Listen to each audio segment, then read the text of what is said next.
వెంకటేశాయ. ఏడుకొండలవాడ వెంకటరమణ గోవింద గోవింద. శ్రీ శ్రీనివాస శ్రీ వెంకటేశ గోవింద గోవింద. కలియుగ ప్రత్యక్ష దైవం శ్రీనివాస పరబ్రహ్మ అనుగ్రహ విశేషంతో శ్రీమద్భాగవతంలో ఏకాదశ స్కంధంలోని విశేషాలు యథాశక్తి తెలుసుకుంటున్నాం. నారాయణం నమస్కృత్య నరం చైవ నరోత్తమం దేవీం సరస్వతీం వ్యాసం తతో జయముదీరయేత్. సుఖయోగీంద్రుల వారు పరీక్షిన్ మహారాజునకు భగవల్లీలా విశేషాలను వర్ణించి చెబుతూ ఉన్నారు. అందులో భాగంగా శ్రీకృష్ణ స్వామి ఉద్ధవునకు తనను ఏ విధంగా ఆరాధన చెయ్యాలో ఆ కర్మ మార్గాన్ని, ఆరాధన విధానాన్ని వర్ణించి చెబుతూ ఉన్నారు. సూర్యే చాభ్యర్హణం ప్రేష్టం సలిలే సలిలాదిభిః శ్రద్ధయోపాహృతం ప్రేష్టం భక్తేన మమ వార్యపి. సూర్యుణ్ణి ఆరాధన చేసేటప్పుడు, సూర్యుడు కూడా పరమాత్మ స్వరూపమే, సూర్యుని రూపంలో ఉన్నటువంటి పరమాత్మను ఆరాధన చేసేటప్పుడు లేచి నిలబడి స్వామికి అర్ఘ్యప్రదానం ఇవ్వాలి అని వర్ణించి చెబుతూ ఉన్నారు. మంత్రపూర్వకమైనటువంటి స్తుతులతో, పౌరాణికమైనటువంటి శ్లోకాలతో వారి వారి మార్గాలను అనుసరించి సూర్యభగవానుడికి నుంచుని నీటిని విడిచిపెడుతూ చక్కగా అర్ఘ్యప్రదానం ఇవ్వాలి అని చెబుతూ, అలాగే జలరూపంలో ఉన్నటువంటి ఆ పరమాత్ముణ్ణి ఆరాధన చేసేటప్పుడు ఆ జలంలో పుష్పాదులను చక్కగా విడిచిపెట్టి ఆ జలాన్ని భగవత్ స్వరూపంగా భావన చేస్తూ ఆ నీటిని కూడా పూజించాలి అని చెబుతూ, భూర్యప్యభక్తోపహృతం నమే తోషాయ కల్పతే గంధో ధూపస్సు మనసో దీపోన్నాద్యంచ కిం పునః. నాకు శ్రద్ధతో చేసేది ఏదైతే ఉంటుందో అదే ఇష్టమవుతుంది. శ్రద్ధగా నీరిచ్చినా చాలు, దాన్నే నేను అద్భుతమైనటువంటి భోగ్యమైన పదార్థంగా స్వీకరిస్తాను, గొప్ప పానీయంగా భావిస్తాను.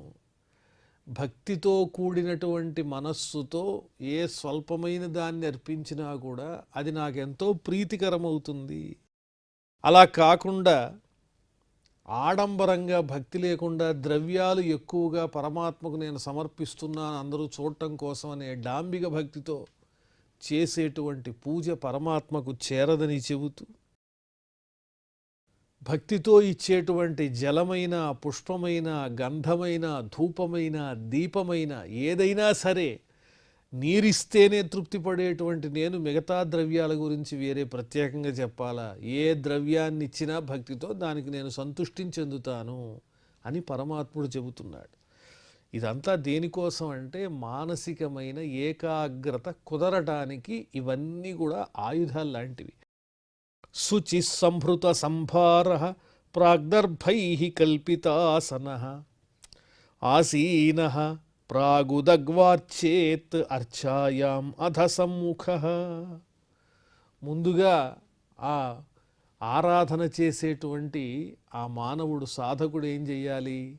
శ్రద్ధగా సుఖాసనంలో హాయిగా కూర్చోవాలి, శుచిగా ఉండాలి, పూజకు కావలసినటువంటి సామగ్రినంతా దగ్గరికి తీసుకుని సిద్ధంగా పెట్టుకోవాలి. దర్భాసనం మీద ఆసీనుడవ్వాలి, తూర్పు ముఖంగా కానీ ఉత్తరముఖంగా కానీ ఆసీనుడవ్వాలి. ఏదైనా భగవంతుని యొక్క ప్రతిమకు ఎదురుగా కూర్చోవాలి అని వర్ణించి చెబుతూ ఉన్నారు. కృతన్యాస కృతన్యాసాం మదర్చాం ప్రాణినామృజేత్ కలశం ప్రోక్షణీయంచ యథావదుపసాదయేత్. ముందు మానసికంగా మనని మనం సిద్ధం చేసుకున్న తరువాత, ఏకాగ్రత పొందిన తర్వాత ఆ పరమాత్మను అర్చించటానికి సిద్ధమవ్వాలి. అంటే మనస్సులో ఏ విధమైనటువంటి ఆలోచనలు లేకుండా ఉండేటట్లుగా ఏకాగ్రతను కలగజేసుకోవాలి. ఏ విధంగా అంటే మన శరీర అవయవముల యందు ఉండేటువంటి దేవతామూర్తులందరినీ కూడా చక్కగా తలుచుకుంటూ అంగన్యాస కరన్యాసాదులతో ముందుగా ఏకాగ్రతను ఏర్పాటు చేసుకుని, ఆ తరువాత ప్రతిమకు మంత్రన్యాసం చేసి ఆ పరమాత్ముని యొక్క నిర్మాల్యం అంటే అంతకుముందు చేసినటువంటి పూజకు సంబంధించినటువంటి ఆ పుష్పాలు ఇత్యాదిగా కలిగినటువంటి నిర్మాల్యం ఏదైతే ఉంటుందో దాన్నంతా తీసివేసి చక్కగా అదంతా శుద్ధి చేసి అప్పుడు పవిత్రమైనటువంటి ఒక కలశంలో నీటిని నింపి దాన్ని గంధాదులతో అలంకరించాలి అని వర్ణించి చెప్పారు. తదద్భిర్దేవయజనం ద్రవ్యాణ్యాత్మానమేవ చ ప్రోక్ష్య పాత్రాణి త్రీణ్యద్భిః తైస్తైః ద్రవ్యైశ్చ సాధయేత్.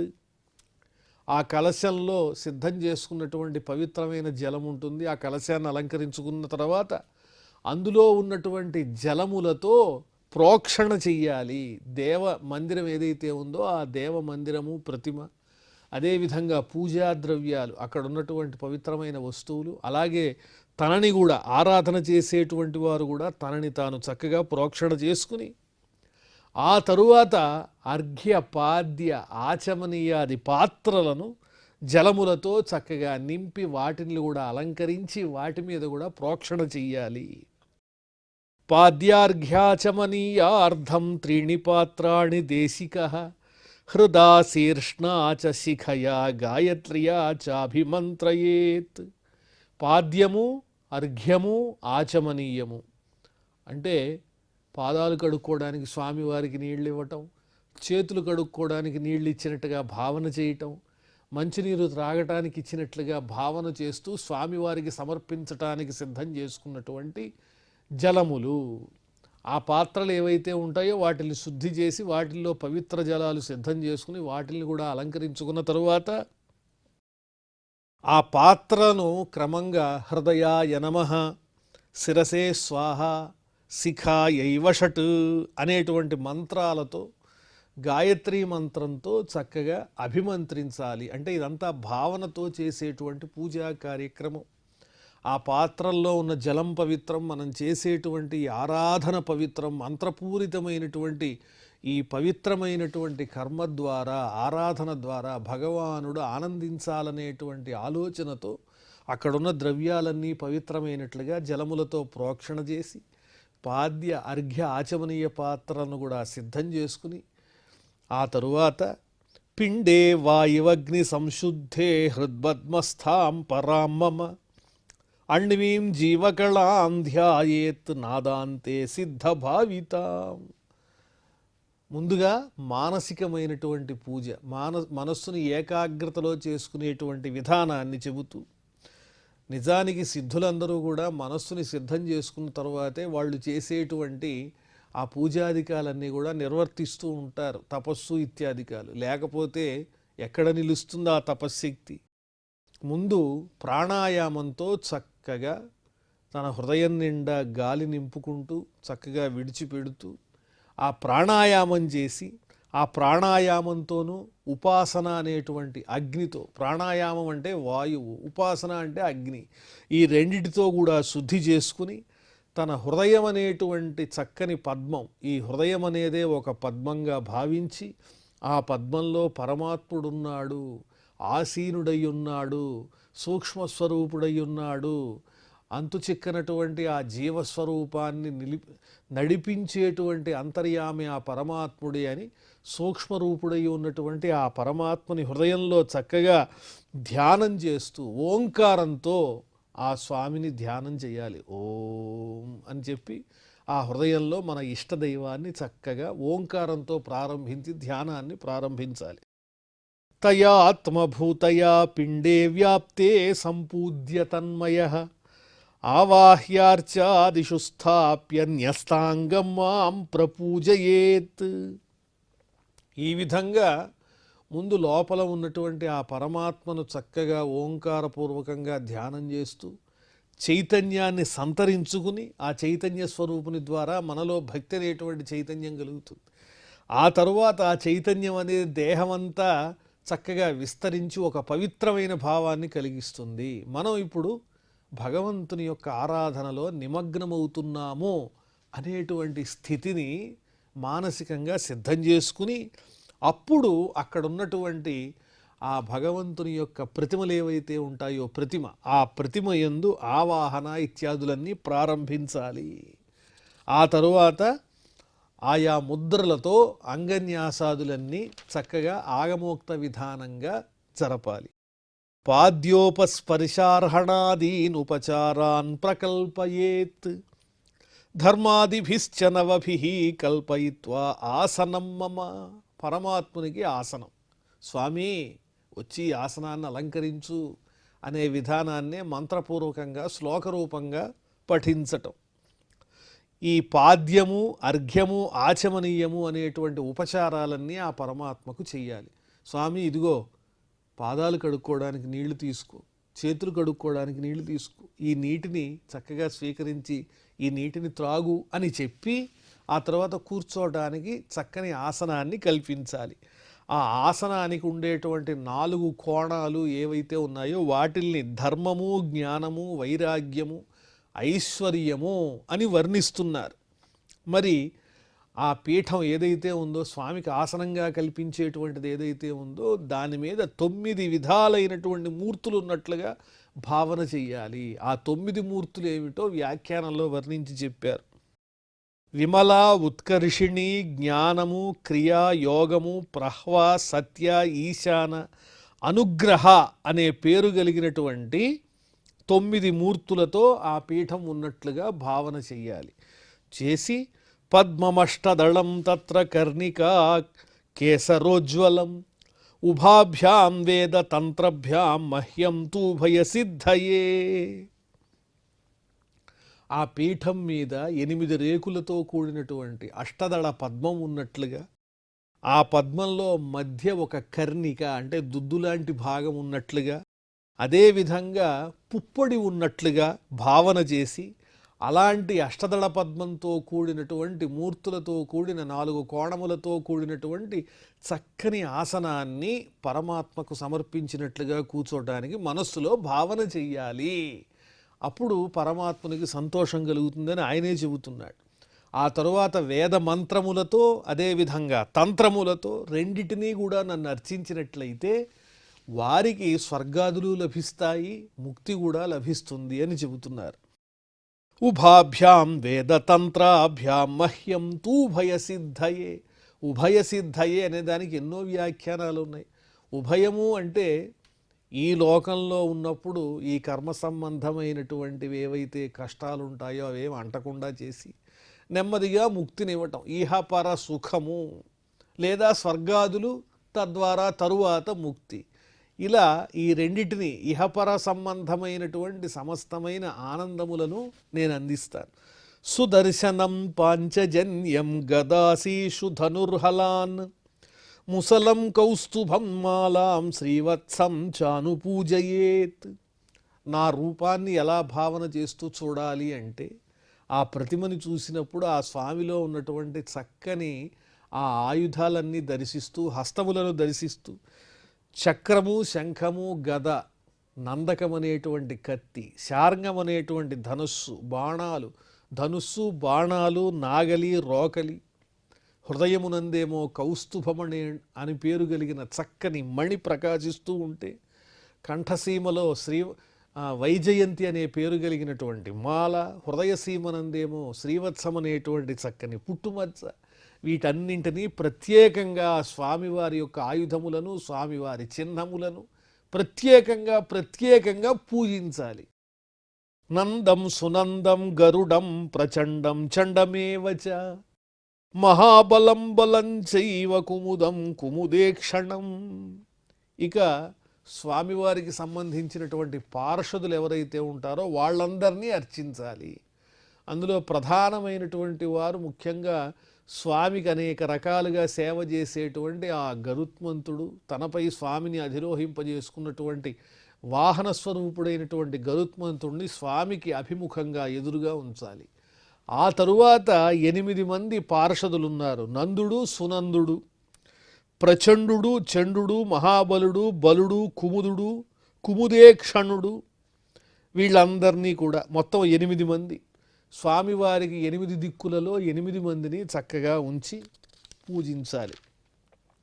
దుర్గాం వినాయకం వ్యాసం విశ్వక్సేనం గురూన్ సురాన్ స్వే స్వే స్థానే త్వభిముఖాన్ పూజయేత్ ప్రోక్షణాధిభిః. దుర్గాదేవిని, అదేవిధంగా వినాయకుణ్ణి, విఘ్నేశ్వరుణ్ణి, అలాగే వ్యాస భగవానుణ్ణి, విశ్వక్సేనుల వారిని, వ్యాస మహర్షిని, అలాగే ఆచార్య పరంపరలో వస్తున్నటువంటి గురువులను, ఇంద్రాది దేవతలను అనేక రకాలుగా వాళ్ళందరినీ ఆయా స్థానాల్లో ప్రతిష్ఠ చేసి అర్ఘ్యపాద్యాదులతో, ఆచమనాదులతో వారిని కూడా చక్కగా పూజించాలి, సత్కరించాలి. వాళ్ళందరూ వచ్చి మనం చేసేటువంటి ఆ సేవను స్వీకరిస్తున్నట్లుగా మానసికంగా భావన చేస్తూ ఈ పూజా కార్యక్రమాన్ని, ఆరాధనను ఆచరించాలి.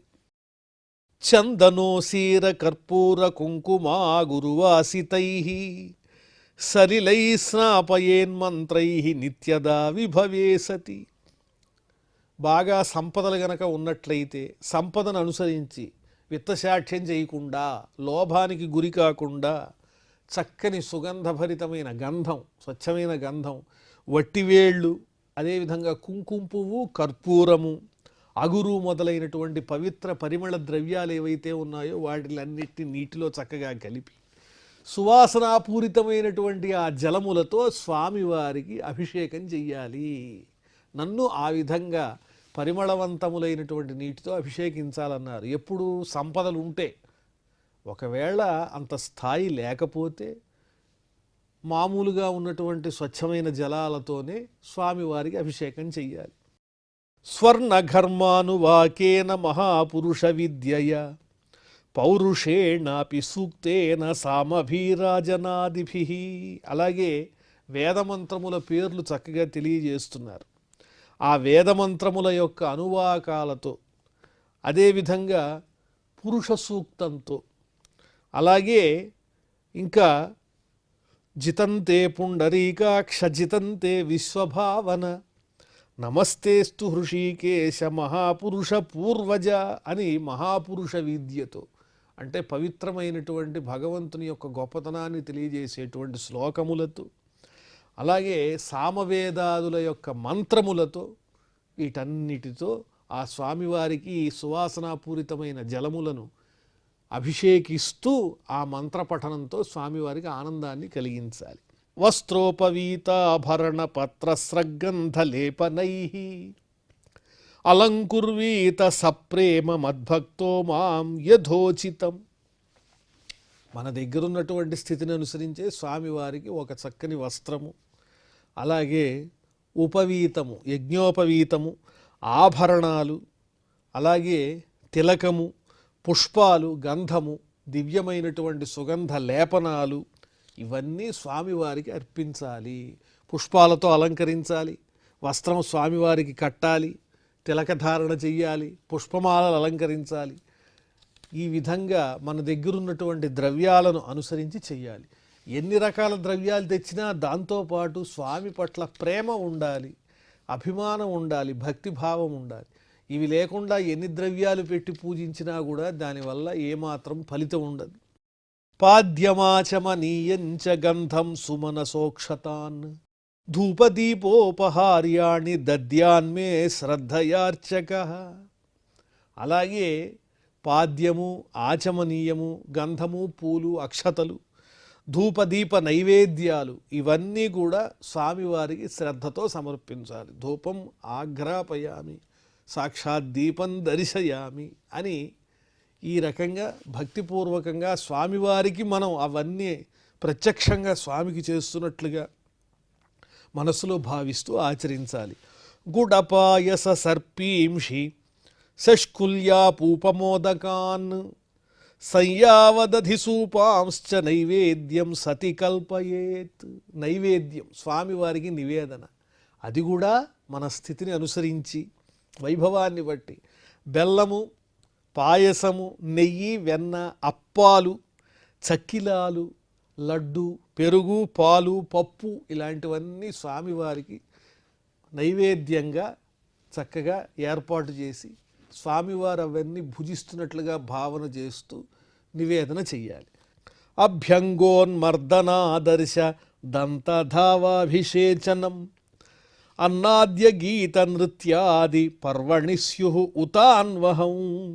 అలాగే ప్రత్యేకమైనటువంటి పర్వదినాలు వచ్చినప్పుడు, పండుగలు వచ్చినప్పుడు స్వామివారికి తెల్లవారుతూనే మనం కూడా లేచి ముందు మనం సిద్ధమయ్యి శుచిగా స్నానాదులన్నీ పూర్తి చేసుకుని ఆ స్వామివారికి పళ్ళు తోవుతున్నట్లు, అలాగే నలుగు పెడుతున్నట్లు, తలంటుతున్నట్లు, అభిషేకిస్తున్నట్లు ఇవన్నీ భావన చేస్తూ ఆ చక్కని విధులన్నింటినీ నిర్వర్తించి తర్వాత రుచికరమైనటువంటి భోజ్యము, భక్ష్యము, అపూపాలు ఇవన్నీ స్వామికి నివేదన చేసి స్థితిని అనుసరించి, అలాగే నృత్యాలు, గానాలు ఇత్యాది కైంకర్యములతో స్వామివారికి ఆనందాన్ని కలిగిస్తూ మంగళప్రదమైనటువంటి వాద్యఘోషలను మ్రోగించాలి.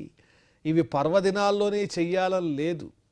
వారి వారి వైభవాన్ని అనుసరించి ప్రతిరోజు చేయొచ్చు, లేదా పండుగల్లో ఆచరించవచ్చు.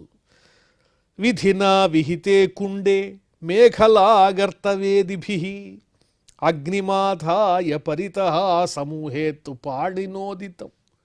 ఒక అగ్నికుండాన్ని నిర్మించి ఆ అగ్నికుండానికి చుట్టూ ఒక చక్కని గోడలాగా ఏర్పాటు చేసి దాని తర్వాత అందులో ఒక గొయ్యి తవ్వి తరువాత ఒక వేదిని సిద్ధం చెయ్యాలి.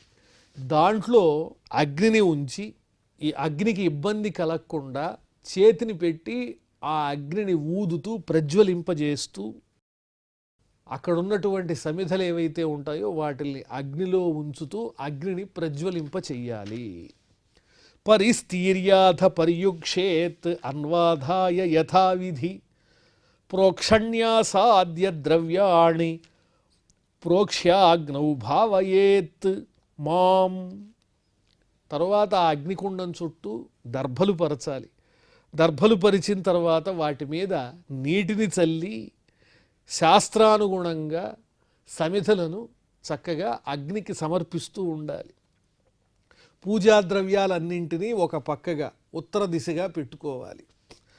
ఆ సమయంలో పరమాత్మను ధ్యానం చెయ్యాలి అని చెబుతూ తప్తజాంబూనద ప్రఖ్యం శంఖచక్ర గదాంబుజైః లసచ్చతుర్భుజం శాంతం పద్మకింజల్కవాససం. ఆ సమయంలో పరమాత్మను బంగారు వర్ణంతో ఉన్నట్లుగా భావన చేస్తూ ఆ చతుర్భుజాలు 4 భుజములతో అనేక రకములైనటువంటి ఆయుధములతో అలంకారములతో ఉన్న పరమాత్మను దర్శిస్తూ 4 భుజములతో అలాగే శార్ంగము, నందకము, గద, శంఖచక్రాలు ఇత్యాది ఆయుధములతో పద్మముతో శాంతమైనటువంటి చక్కని స్వరూపంతో స్వామివారు ఒక పద్మంలో ఆనందంగా ఉన్నట్లుగా భావన చేస్తూ అలాగే పద్మంలో ఉన్నటువంటి పుప్పొడి వంటి చక్కని వస్త్రాన్ని ధరించినట్లుగా భావన చేస్తూ స్ఫురత్కిరీట కటక కటి సూత్ర వరాంగదం శ్రీవత్స వక్ష సంభ్రాజత్ కౌస్తుభం వనమాలినం. కిరీటము, హస్తాభరణాలు, మొలత్రాడు, భుజకీర్తులు, శ్రీవత్సం అనేటువంటి పుట్టుమచ్చ, కౌస్తుభమణి, వనమాల ఇవన్నీ కలిగినట్లుగా ఆ పరమాత్ముణ్ణి చక్కగా ధ్యానంలో దర్శిస్తూ ఆ అగ్నిహోత్రుని ప్రజ్వలింపజేసి అందులో ఆహుతులను వెయ్యాలి అని చెబుతూ ఉన్నారు. మరి ఆ తరువాత విశేషాలను మనం మళ్ళీ తెలుసుకుందాం. ప్రస్తుతం క్షమాప్రార్థనాదులతో ఈ కార్యక్రమాన్ని పరిసమాప్తం చేసుకుందాం. అథ క్షమాప్రార్థన. యదక్షరపదభ్రష్టం మాత్రాహీనంచ యద్భవేత్ తత్సర్వం క్షమ్యతాం దేవ నారాయణ నమోస్తుతే. శ్రియఃకాంతాయ కళ్యాణ నిధయే నిధయేర్థినాం శ్రీవేంకటనివాసాయ శ్రీనివాసాయ మంగళం.